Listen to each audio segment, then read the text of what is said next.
दूसरे इंसान को वो बात कहने से पहले या उस बात से मना करने से पहले आपको ये ज़रूर देख लेना चाहिए कि मैं कहीं खुद तो नहीं वो काम कर रहा, खुद तो नहीं वो सब कुछ कर रहा जो मैं किसी दूसरे को कह रहा हूँ कि तुम ये क्यों कर रहे हो, तुम्हें ये नहीं करना चाहिए। मैं जिस काम से उसे मना कर रहा हूँ, कहीं मैं खुद तो वो काम नहीं कर रहा।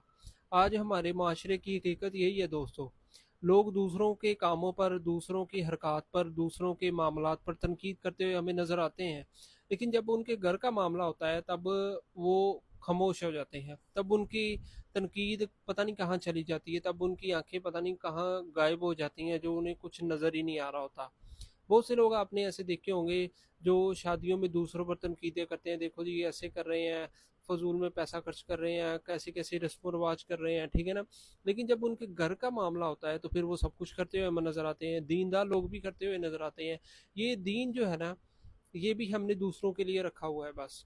हमने जब देखना है ना कि किसी दूसरे ने कोई गलत काम कर लिया है या वो कर रहा है, तो हम दीनदार बन जाते हैं। हम उसे जो है ना उस पर तनकीद करने लग जाते हैं कि यार देखो दीन इस्लाम में तो ये सब जायज़ ही नहीं है, उसने तो मना किया हो, तुम ये सब क्यों कर रहे हो।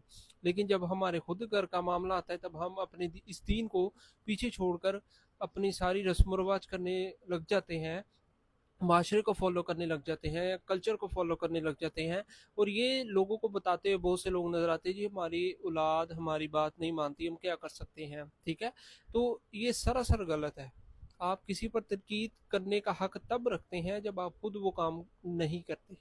अगर आप खुद वो काम कर रहे हैं, आपकी औलाद कर रही है, आपके घर में कोई भी बंदा कर रहा है और आप उसे मना नहीं कर रहे, उसे रोक नहीं रही या रोक पा ही नहीं रही या रोक सकते ही नहीं है, तो फिर आपका कोई हक नहीं बनता कि आप किसी दूसरे को कहें जी तुम ये क्यों कर रहे हो, तुम्हें ये नहीं करना चाहिए। आप